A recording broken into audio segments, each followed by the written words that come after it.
Welcome to NFL Imperialism.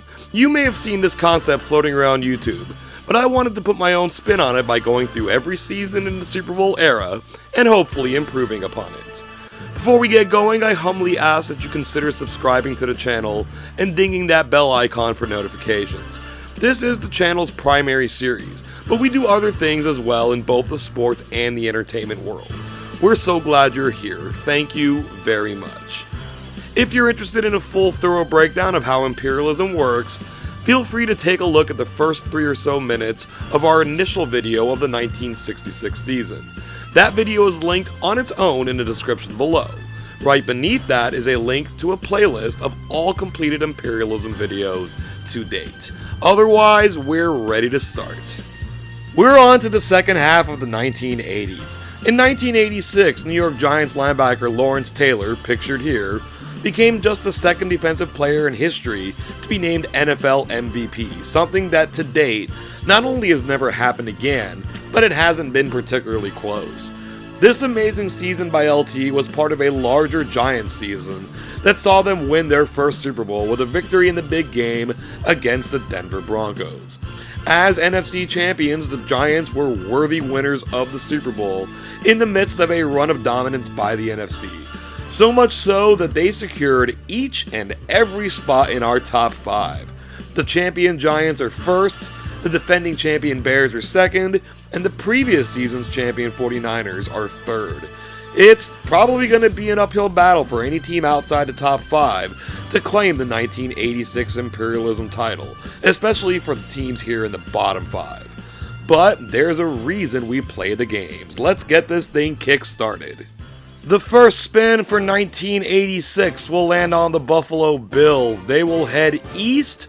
That's going to send them into the territory of the New England Patriots. The Patriots, so well known for not getting involved early, now got to get out and play the first game. Let's see how this goes. The Patriots clinging to a 7-5 lead late in the third quarter. Goal to go, Tony Eason throws to Tony Collins, breaks a tackle and is able to score. The Patriots were shut out in the first half, but they're coming out strong in the third. With the extra point, they extend their lead to 14-5. Buffalo finally getting something going offensively. They've taken it down to the 25-yard line. Out of the shotgun, Jim Kelly looks for Chris Burkett, makes the catch in the end zone despite the excellent coverage. This will give the Bills their first touchdown of the game, closing the gap down to 14-12. But New England's offense got rolling. They are down to the 11-yard line. Tony Eason with the play action throws to his other back. That's Craig James getting into the end zone. Eason throws 2 touchdown passes here in the second half. The Patriots extend to a 21-12 lead. Buffalo scores at the very end and get a 2-point conversion to make this look like a really close game. The Patriots do win 21-20. The idea of the Patriots running and hiding for the majority of an imperialism doesn't look like it's going to come to fruition this season. They get called in immediately. They win their game, they expand into Buffalo's land, but they're a much bigger target on the map than they usually are. One team down, many more to go. This wheel's going to land on the 49ers. They're going to head to the south. That's going to cross into the territory of the LA Raiders. California dreaming. We got this game next. The Raiders have Mark Wilson in at quarterback for the injured Jim Plunkett. He's going to roll to his left on 3rd and 10, try to squeeze it into Marcus Allen, but that's Ronnie Lott standing there. Wilson tries to make the tackle to no avail. Lott brings it in for the touchdown. That's going to extend the 49er lead to 14-0. The Raiders aren't quite out of this yet. They're down 21-6. They've driven it down to the 25-yard line. Wilson drops back. He's going to look for Dokie Williams, floats it up there. Williams is able to make the catch in double coverage to give the Raiders a little bit of a chance here. It's 21-13. They get the Niners offense off the field really quickly, and they've driven it down to the 21-yard line. Wilson has all the time, throws the tight end Todd Christensen, makes a move, gets into the end zone for the touchdown. The Raiders are going to kick the extra point here. The AI in this game is still something. 21-20 San Francisco. It's 3rd down. They can put this game away with a conversion. The pitch goes to Derek Harmon for the injured Roger Craig. He is very close. The sticks are out. They've got it. The 49ers salt the clock away, and for the second consecutive game, we have a final score of 21-20. This time it's the invading 49ers getting the win. If the 49ers offense continues like they did in this game, they're not going to go far. They were able to go into LA and beat the Raiders, taking over their territory, and they now own all of Northern California.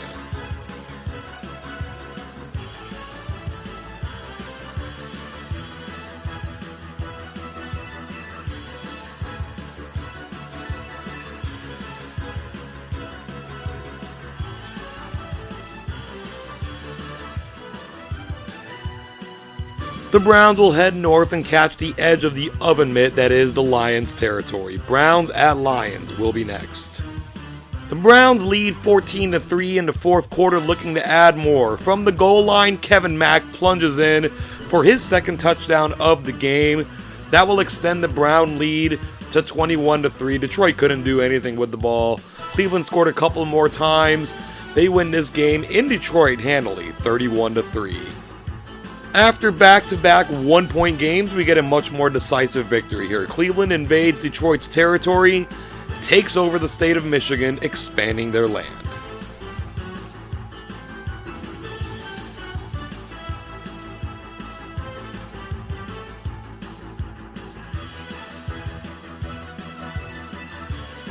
The Browns are heading northwest for their second consecutive game. This time they'll be playing in Green Bay against the Packers.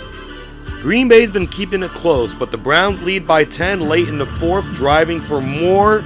Bernie Kosar fires into the end zone. Reggie Langhorne makes the catch for the touchdown. That will extend the Brown lead to 30-13. Before the game was over, they took the time to go ahead and score one more. They led the whole game. They win 37-13.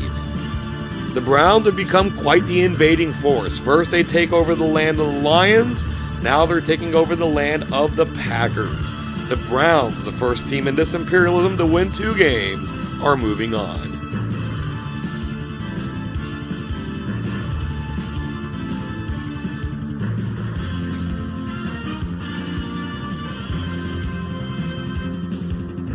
The Browns have successfully invaded 2 NFC Central teams, but now they're being invaded by one, and a top 5 team at that. The Vikings will be taking on the Browns in Cleveland. The Browns take their opening drive down the field inside the 10-yard line of the Vikings. This pitch out left goes to Herman Fontenot. He's able to wiggle his way around the defenders into the end zone, giving Cleveland the early 7-0 lead. The Vikings will get the ball right back on their next drive, take it down to about the 26-yard line. Tommy Kramer drops back. Anthony Carter comes out late in the pattern, makes the catch, and is able to run away from the defenders, quickly tying this game up at 7 apiece. The Vikings defense steps up and forces a quick 3-and-out. They get the ball back. They're just inside midfield. Kramer, play action. This time Carter goes straight out. The pass goes to him. He catches it. He runs down inside the 5 where they take him down as the first quarter expires. 45-yard gain. First play of the second quarter. Pitch left. Darren Nelson waltzes his way in for the touchdown. The Vikings show their resiliency in taking back control of this game. They lead 14-7. Later in the second quarter, the Browns are down to 3rd and goal at the 8-yard line. They try Kevin Mack up the middle, doesn't go anywhere, leads to a field goal. 14-10 now in the third quarter. The Vikings are forced to punt. The Browns break the line, block the punt. Anthony Griggs scoops it up, runs it in for the touchdown. Cleveland's offense hasn't done much since the opening drive, yet they will now lead this game 17-14. Still in the third quarter, the Vikings. Third down at the Cleveland 30. The Browns bring the defense forward. Tommy Kramer drops back. He's going to look for Steve Jordan, but he overshoots him, leading to this field goal attempt by Chuck Nelson. 48 yards is true. We're tied at 17 now, heading to the fourth quarter. The Browns have 3rd and 1 on the Minnesota 23. Kosar drops back. He's going to fire to Reggie Langhorne in the end zone, but it's incomplete. And you would think going for it on 3rd and short like that meant they were going to go for it on 4th down, but they bring out the kicker. This is going to be Matt Barr. from 41 yards out, facing no pressure. Gets it up, but he pushes it left.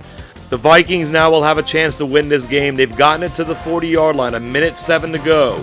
Tommy Kramer, after the play action, looking for Anthony Carter. He overshoots again, but this time it's picked off by Hanford Dixon. They seem to have him on the sideline, but he breaks free. He's tiptoeing down the sideline. Under 30 seconds to go. This is a pick six for the Browns. Hanford Dixon was maybe the best corner in the world for a few years. These were one of those years. The Browns are going to win this game off the pick six, beating Minnesota 24-17.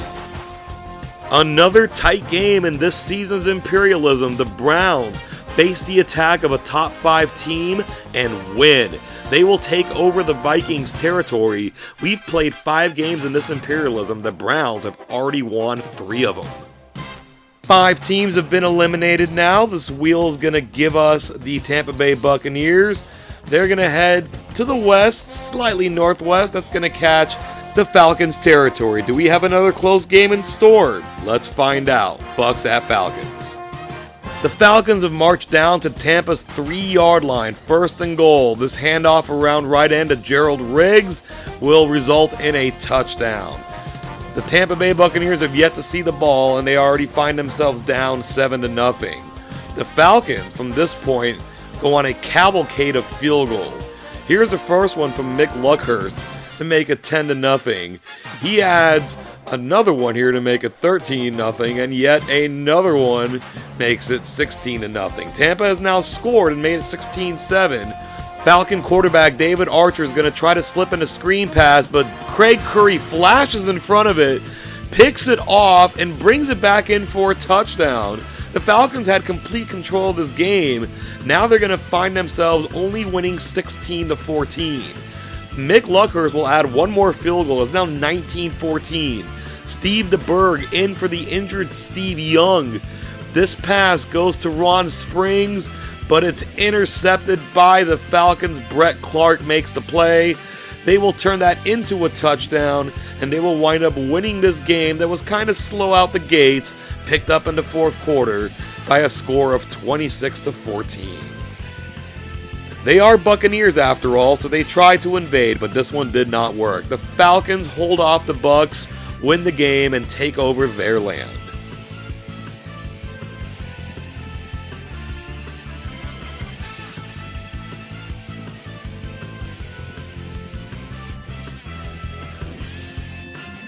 The Rams' arrow will point them to the northwest. That will send them into San Francisco to face the 49ers. The Niners are in complete control, leading 21-3 in the 3rd quarter. From the Ram 30, Roger Craig gets the handoff up the middle, breaks 2 tackles, then breaks away. Touchdown, 49ers. Roger Craig, the do-it-all dynamo for the 49ers. They extend the lead to 28-3. The Rams messed around, try to get back into the game to no avail. The 49ers will get out of there with a 35-16 victory. The 49ers have already taken out one team from LA, now they've taken out the other. They will take over the Rams' territory, expanding their land, leaving only San Diego to conquer the state of California. This next wheel spin is going to be giving us the Pittsburgh Steelers. The arrow is going to take them north into the territory of the New England Patriots. Pittsburgh at New England is coming up next. The Patriots have a 14-0 lead in the 2nd quarter. Looking to add more, Tony Eason's going to find Stanley Morgan in the back of the end zone, giving the Patriots an even larger lead of 21-0. Pittsburgh never really got started in this game. New England wins it in kind of a laugher. Final score, 42-15. New England got drawn into the game earlier than they normally do, but they've picked up their 2nd win, taking over the Steelers' territory, and only 4 different teams have won the 8 games we've played so far.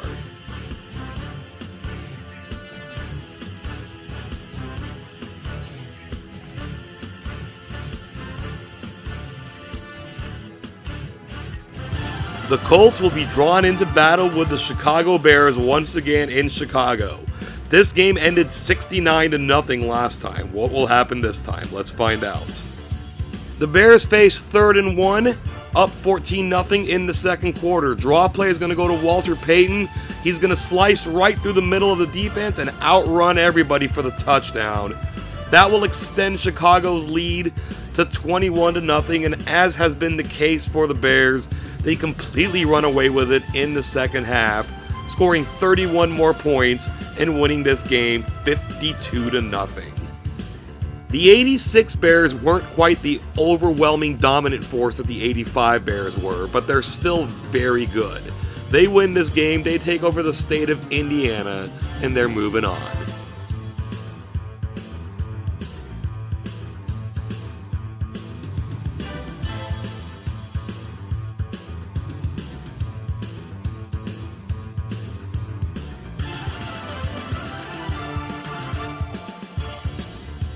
With that last wheel spin hitting the Dolphins, there's no need to spin the arrow. There's only one way they can go. They will be facing the Falcons in Atlanta. Atlanta leads 17-0 early in the second half. From the 8-yard line, David Archer floats a perfect pass to tight end Arthur Cox, extending the lead to 24-0. This Falcon defense really came to play in this game. That's going to be punctuated by this safety right here by Tony Casillas. That extends the Falcon lead to 26-0. They go on to win the game in rather dominant fashion, 33-13. Miami's offense was excellent in 1986. Dan Marino threw over 40 touchdown passes for the second time in NFL history. He was also the first to do it.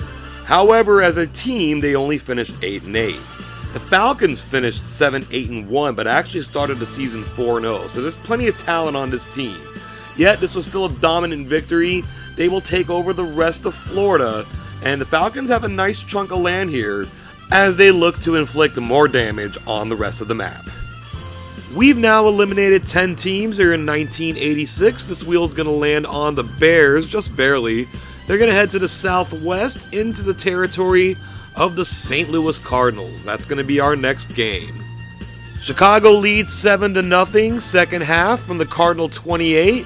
Sweep right goes to Walter Payton. He's going to round the defenders, spins away, and is just able to outrun them into the end zone. This is going to be a 14-0 lead for the Bears. The second half was a little closer to the vest. The Bears are able to win this game by the final score of 21-6. The Bears continue their winning ways. This wasn't quite the slaughter that it usually is, but a win is a win. They take the Cardinals off the map and expand their land down south through Arkansas.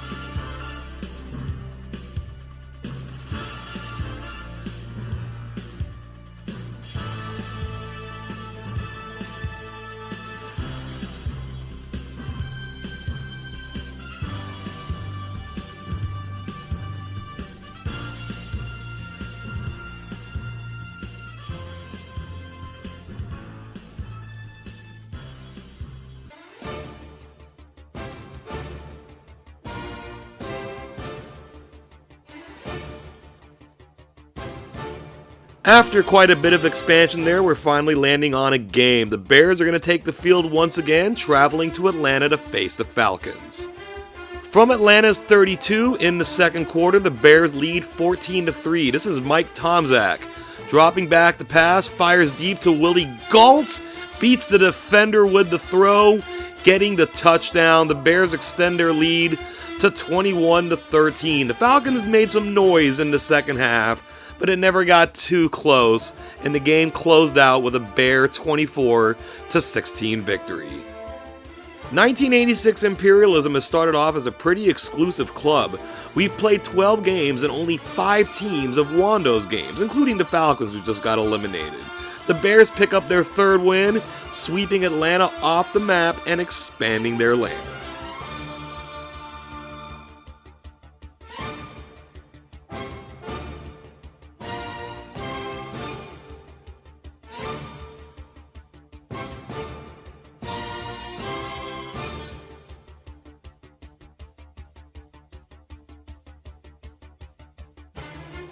That last arrow spin is going to require a photo finish, and we see it takes the Broncos into the expanded territory of the Cleveland Browns. This is going to make for an interesting game, a rematch of the 1986 AFC Championship game, famous for the drive. This game, though, will be in Cleveland. The Browns strike first with a field goal in this one, but as the first quarter winds down, Denver looks to respond. Gerald Wilhite will break this tackle, escape another, and score as the first quarter expires, giving the Broncos a 7-3 lead. We now head into the second quarter. It's the same score. From just inside the 25-yard line, Sammy Winder takes it up the middle, breaks a tackle, escapes and gets in. The Broncos' running game is getting it done in this one. They extend now to a 14-3 lead. The Browns will look to respond before the half. From just outside the 50, 44 seconds left, Bernie Kosar looks for receiver Webster Slaughter. He picks up a bunch of very important yards here to give the Browns an easier field goal. They make it. It's 14-6. Now in the third quarter, Kosar will drop back, finds Kevin Mack slipping out of the backfield, not really known for his receiving chops, but he gets it there. It's still the third quarter, so Cleveland kicks the extra point. We'll now move to the fourth quarter. Cleveland is threatening. From the 31, Kosar drops back, finds tight end Ozzie Newsome, still getting it done after all these years. That's a first down. Next play, second down from the 14, 2:41 to go. Kosar will look for Webster Slaughter, but this one's intercepted by Mike Harden. The Broncos are going to go on a long touchdown drive, but unlike the AFC Championship game, they already had the lead when they did this one. They're going to take this victory 21-13. During the 80s, it just seemed like the Broncos had the Browns number, beating them in the 86, 87, and 89 AFC title game. Imperialism will prove no different. The Broncos will take over Cleveland's land, which is pretty extensive, going from North Dakota to central Ohio, and their logo is in a very strategic spot. They don't look to be invading anybody anytime soon.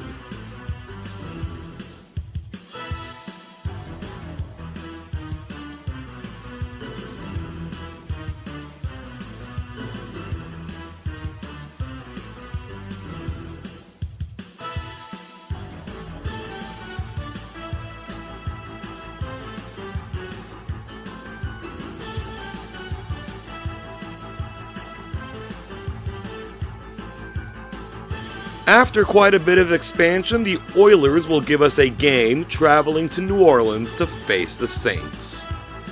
Oliver Luck is in at quarterback for the injured Warren Moon. Yes, that is Andrew Luck's father. Ricky Jackson forces the pressure. That causes an interception. Willie Tullis picks it off at his own 45. He's able to get away and pick up some blocks. Runs it back in for the touchdown. The Saints led 14-3 before that. That gives them a 21-3 lead. The Oilers couldn't get much going in this game. They scored late. The Saints will take the victory 28-10. It's during this time that the Saints started to emerge as an excellent team, especially the defense. They would really hit their stride the next season. But in this season's Imperialism, it was enough to knock the Oilers off the map. The Saints take over their land and they're moving on. We've eliminated half the teams from Imperialism 1986. This wheel lands on the Chiefs. They will head to the East. That's going to put them in a game with the Chicago Bears. The Chiefs trail 10-0 in the second quarter, but they're driving. They're inside the 40-yard line. Bill Kenny faces massive pressure. That causes a massive overthrow.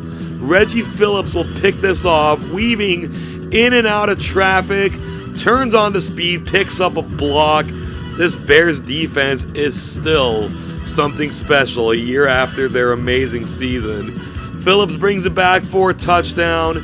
The Bears lead 17-0. Easy sailing from here. The final score is 37-6. Chicago wins. Dating back to last season, this is now the Bears' 14th consecutive Imperialism victory, only one short of the Washington Redskins, who accomplished it between 1971, and 1973. With the win, the Bears will take over the Chiefs' territory, knock them off the map, and they're moving on.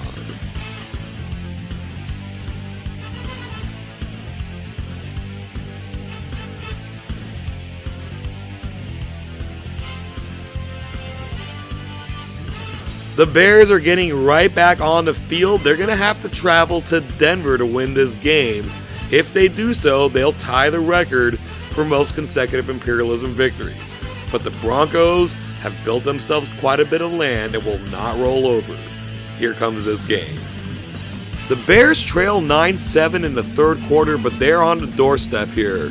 Second down, screen pass goes to Walter Payton, going for the first down, but he gets stopped. 3rd and 1 now. The Bears are going to throw. Mike Tomczak's going to look for Keith Ortega. It's knocked away. Kevin Butler's going to come out for the field goal to give the Bears the lead on a 4th and very short. And from 23 yards, he pushes it. He's been so reliable, and he misses that kick. So now the Broncos have the ball in the fourth quarter. 3rd down, they're playing it safe. They hand off to Gerald Wilhite. Doesn't get the first. The Bears are going to get it back. 3rd and 10, a minute 15 to go. Tomczak looking downfield, throws for Willie Galls. It's incomplete. The Bears are now facing 4th and 10. Their Imperialism is on the line here. Tomczak tries Matt Suey. It's incomplete. And it's over. The Bears are out. The Broncos kick 3 first-half field goals, win this game 9-7.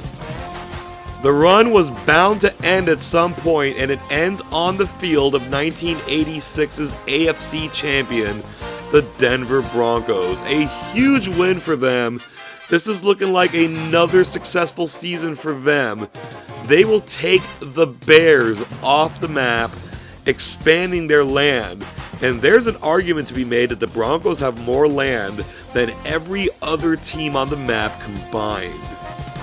Still lots of teams we haven't heard from at all. The Saints are not one of those teams, but the Cowboys are. That arrow's going to take the Saints west, and once again the Cowboys will get to host a game in Imperialism. From the Cowboy 30 in the second quarter, the Saints lead 14-7. This handoff goes to Ruben Mays around right end, beats a couple defenders, breaks a tackle, scores the touchdown. The Saints offense had little trouble moving the ball in this game, racking up nearly 500 yards of total offense in Texas Stadium. They win this game handily, 31-13. In 1986, the Dallas Cowboys put up their first losing season in the Super Bowl era. It was the beginning of a slight downturn for them before beginning their run during the 90s.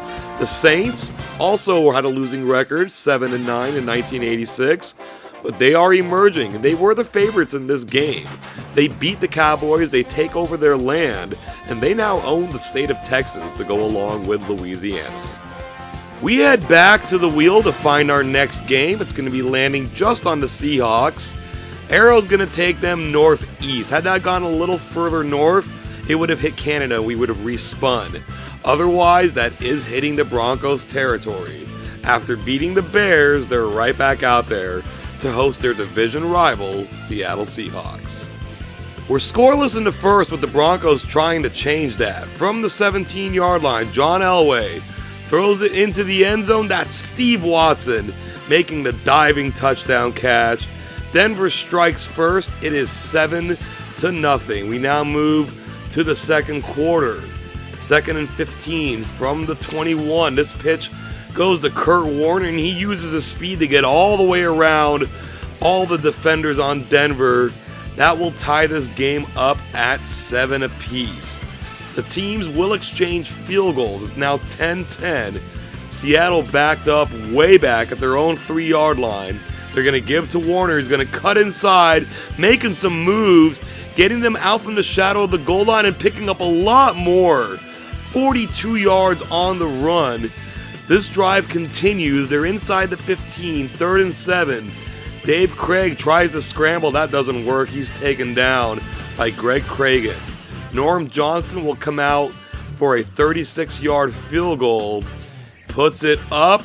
It's close, but it's good.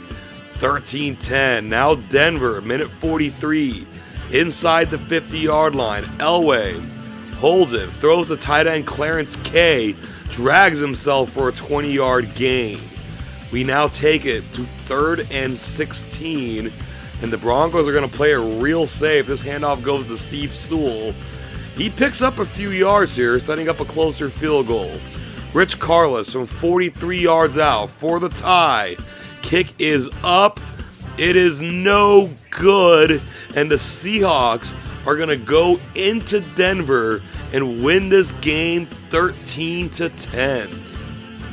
The Broncos did indeed win the AFC in 1986, and you would think they'd be our highest ranked team from the AFC this season.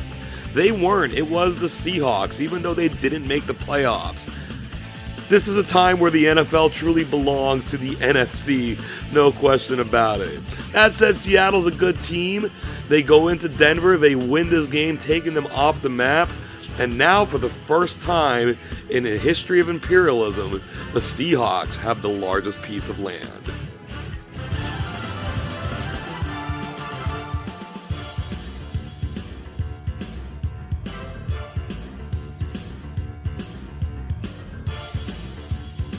The San Diego Chargers will take the field for the first time. They'll head to San Francisco, where the 49ers will attempt to complete their sweep of the state of California. The Chargers were in a hole early, but they've reduced the gap to 9 points. The 49ers from their own 21.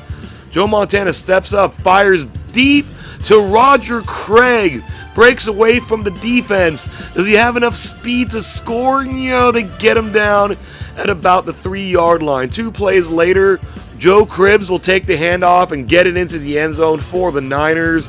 They reestablish their dominance in this game, taking a 30-14 lead, and they would not look back. Using big first and fourth quarters, the 49ers will take this over the Chargers 44-14. The 49ers will indeed complete their sweep of California, having defeated the Raiders and Rams earlier and now the Chargers. The Niners will take over that land, and they remain a solid threat to win this imperialism. We continue to whittle down this field. Welcome to the game, Cincinnati. Arrow's going to take them northwest into what used to be the rest of Ohio. It is now Seahawk territory. Cincinnati will go to Seattle next. The Bengals bring a 10-7 lead into the third quarter, but Seattle's driving. Dave Craig, play action, decides to run with it, scuttles his way into the end zone for the touchdown, giving Seattle the 14-10 lead. Later in the third quarter, from just about the same spot on the field, Dave Craig is going to do another play action. Look like he might want to run again, but he's going to fire it to Steve Largent for the touchdown. The Seahawks struggled early on, but took control of the game here in the third. That gave them a 21-10 lead. It went back and forth in the fourth quarter. Each team scored twice. The Seahawks defend their homeland, winning this game 35-24. It's not the biggest land grab, but it is an elimination. The Seahawks take the Bengals off the map and take over Southern Ohio. Only 8 teams remain, and still some teams we haven't seen on the field. The Patriots have done so. They're going to travel to the southwest. That's actually going to bypass the Eagles' territory and hit the Seahawks. We're going to get a rare east-west matchup that isn't very late in imperialism. The Patriots will be playing at Seattle. The Seahawks bring a 10-7 lead into the fourth quarter from the 11-yard line. Play action, they love this. Craig fires it to Darrell Turner in the end zone. Touchdown Seahawks. That extends the lead to 17-7. They're going to score one more before the end of the game. The Seahawk defense was dominant in this one, leading the way to a 24-7 victory. Even though they weren't a top 5 team, the Seahawks were the AFC's highest rated team in 1986. They've taken out 3 different AFC teams to this point. The Patriots joined that list. The Seahawks now stretch from Washington to Massachusetts.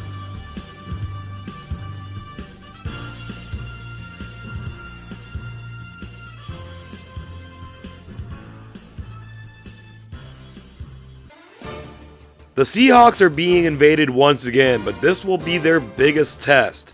The Washington Redskins are coming to town. The Seahawks bring a 13-7 lead into the second half, looking for more. The Redskins move the defense up. Seattle looks like they're checking into a pass play. That's exactly what's happening. Dave Craig looking for Darrell Turner in double coverage. Doesn't matter, he makes the catch. Seattle now leads 20-7. Washington looking to make a comeback though. They're down to the 1-yard line. 1st and goal. The handoff will go to George Rogers. He's swallowed up and that ball is loose. The Seahawks are going to pick it up. They're going to try to run it back. They're getting some distance here to about the 25-yard line. Incredible goal line stand there. The Redskins score very late to make this a final score of 20-14. The Redskins made it to the 1986 NFC Championship game, defeating the Bears in the playoffs in the process. Yet they weren't able to go into Seattle and beat the Seahawks. The Redskins are off the map, and we have a giant Seahawk landmass with 3 teams in the Northeast that have barely moved. The 49ers and the Saints also remain. Let's see where the wheel wants to take us. It'll be the Saints. The arrow's going to take them to the Northeast. That is going to catch the territory of the Seahawks. This will be the 4th consecutive game where they're being invaded. They will defend their land against New Orleans. We're expecting a defensive battle here. And that's exactly what we've got. The Seahawks lead 7-3 in the second quarter. This handoff goes to Kurt Warner. He rounds the end, gets away from everybody. They're going to try to chase him down at around the 20-yard line, but they can't corral him. That's going to be a 58-yard touchdown for the Seahawks, extending their lead to 14-3. If you wanted to see defense, we had it here in the second half. Nobody scored. 14-3 at the half. It was 14-3 as a final. This is by far and away the best performance Seattle's ever had in any Imperialism. They will knock out the Saints, taking over their land, and as they rampage across the country, they have yet to play the 49ers. Unless someone here in this little Northeast enclave takes Seattle out, they will have to play the 49ers at some points. 3 of our 5 remaining teams have yet to play. That's the Eagles, first time they're landed on. They're going to head slightly to the Northeast. A little further north would have hit the Seahawk territory, but they're going to go face the New York Giants. And for the first time this season, we're getting our reigning, defending Super Bowl champions on the field. The Giants are forcing a punt late in the first half, leading 13-7. They're going to have a chance to block this, but the Eagles get it away. It's going to be Phil McConkey fielding this at the 26-yard line. Gets it up and he's immediately hit. Ball is out. The Eagles are going to pick it up. That is tight end John Spagnola running it back in for the touchdown. That's going to tie things up at 13. The extra point is going to be blocked. The Giants are going to get the ball back. There's only a little bit of time left here in the first half. They're going to look like they're going to try something. Sims throws it to Lee Rousson. He fumbles, and that ball is going to be picked up by a very young Reggie White. Can he get in? Yes! With a second left. What a turnaround for the Eagles. They now lead 20-13. We're going to go on now to the second half. The Giants have driven it down to the Eagles 17. Handoff up the middle goes to Joe Morris. Breaks through, dashes in for the touchdown. That's going to tie things up at 20. A very intriguing game here.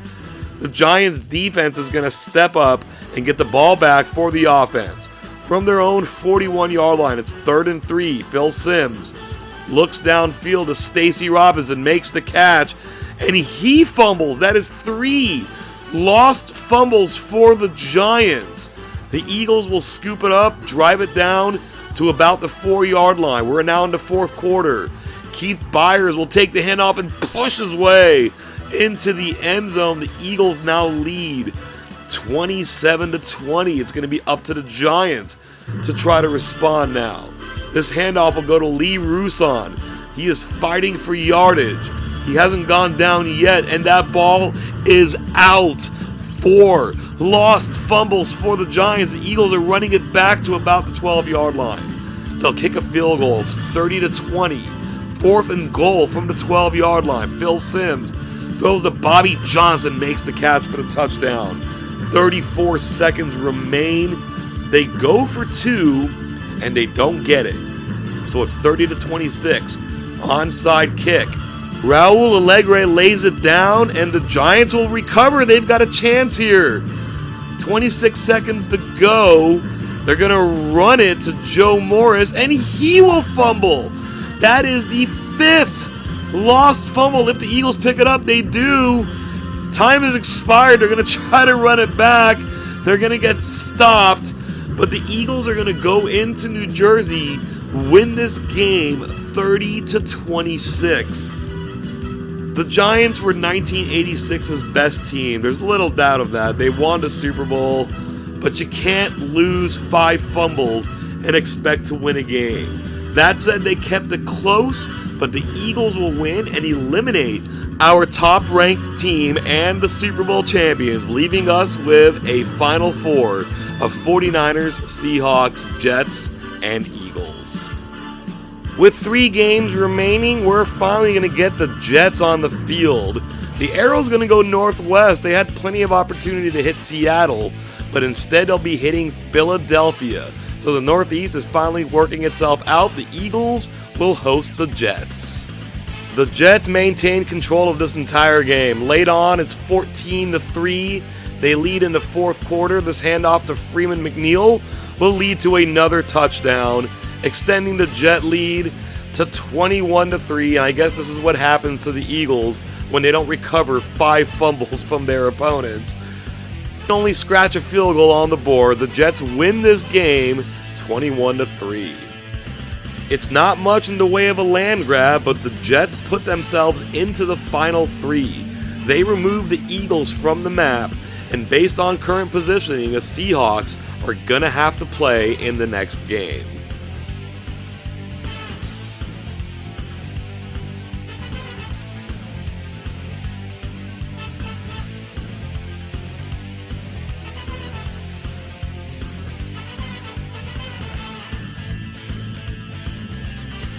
At long last now, the Seahawks will welcome their perennial rival 49ers to town.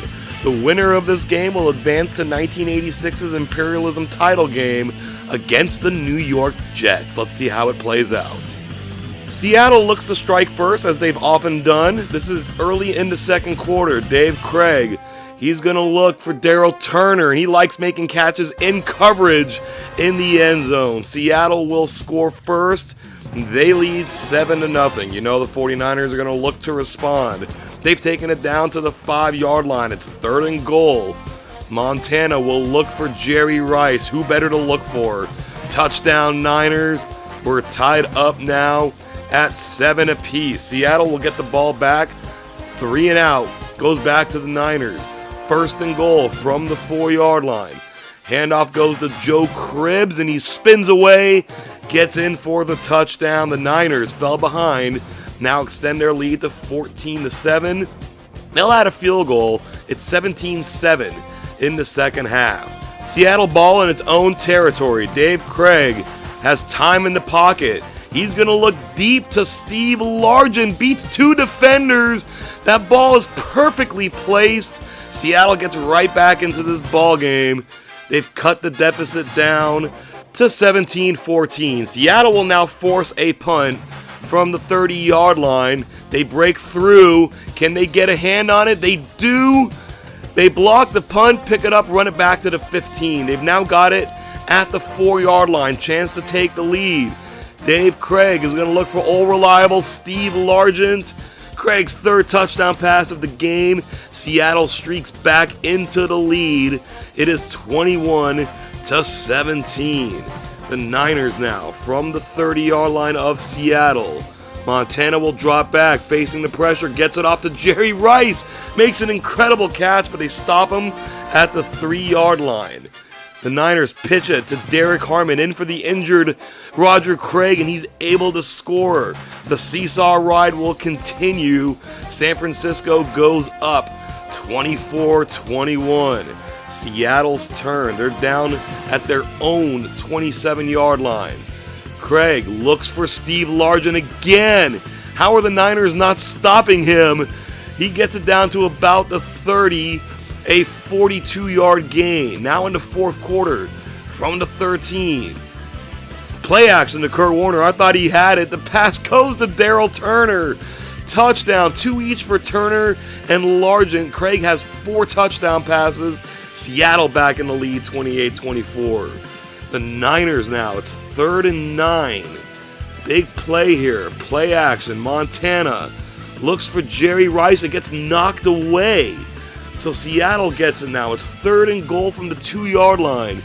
Craig rushes a pass for some reason. They kick the field goal. It's 31-24. Let's see what kind of magic the Niners have. Joe Cribbs up the middle. Bursts through. Is going to get past midfield. Gets it to about the 42. We're under 2 minutes to go. Can they do this? It's 2nd and 10. Montana will drop back.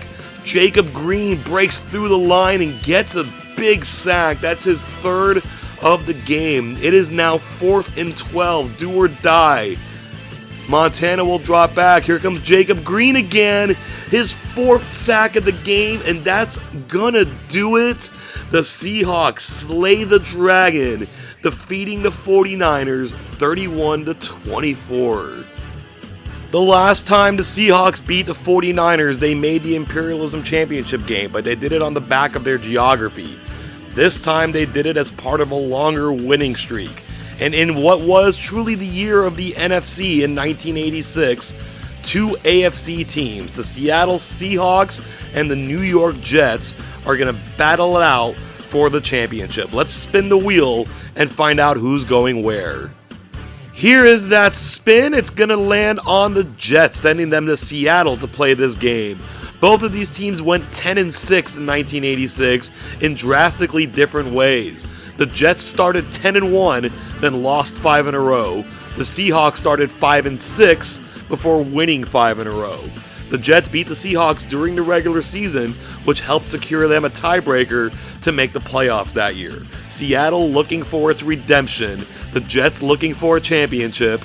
That game is now. The Seahawks will once again look to strike first. They're on their own side of the field. Dave Craig looks like he's going to run. Instead, he fires at the Steve Largent. Not as fast as he used to be, but he's getting out to about the 11-yard line.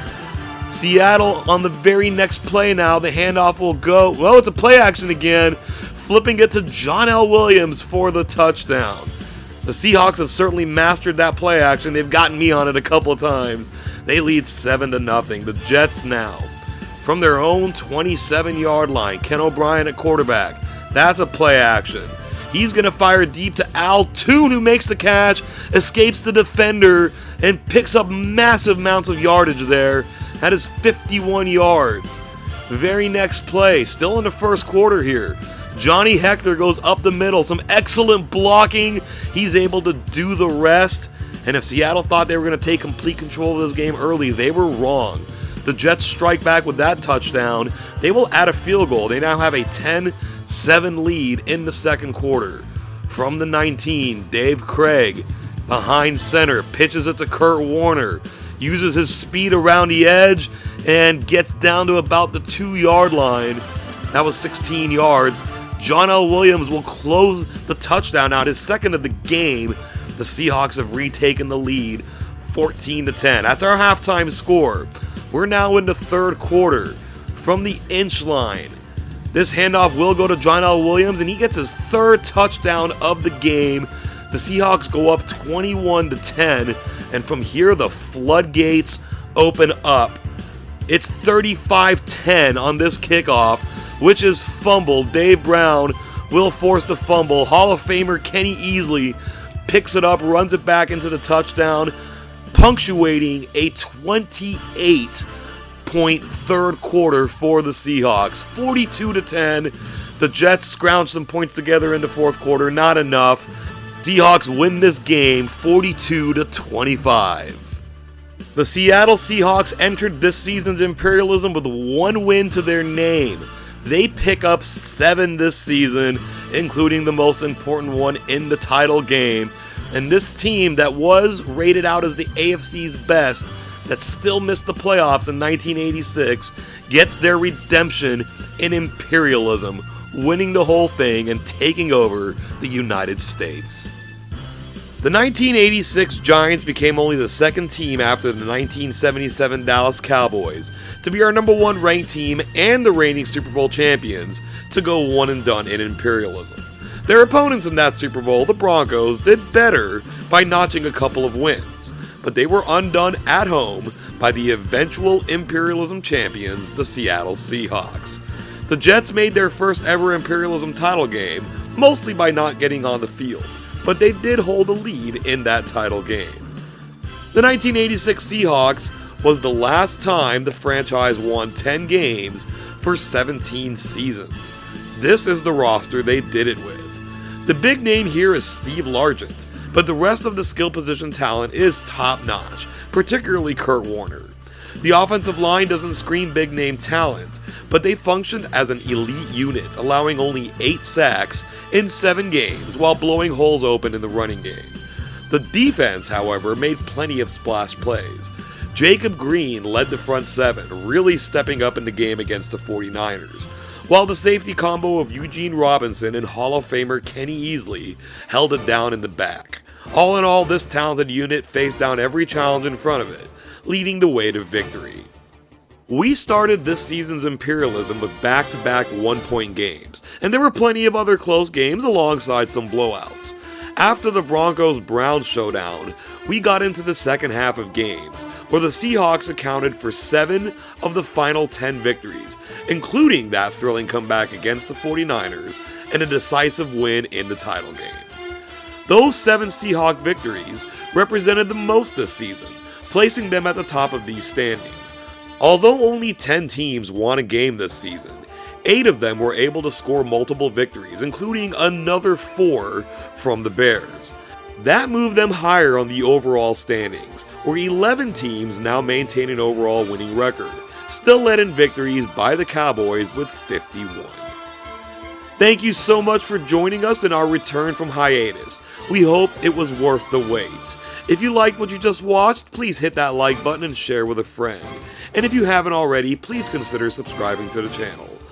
Before we get out of here, let's take one last look at this map, representing the conquering Seattle Seahawks of 1986, the first AFC team to win a championship during the 1980s. No small task given the powerhouses that populate the NFC. Thank you all once again, and we hope you have an awesome day.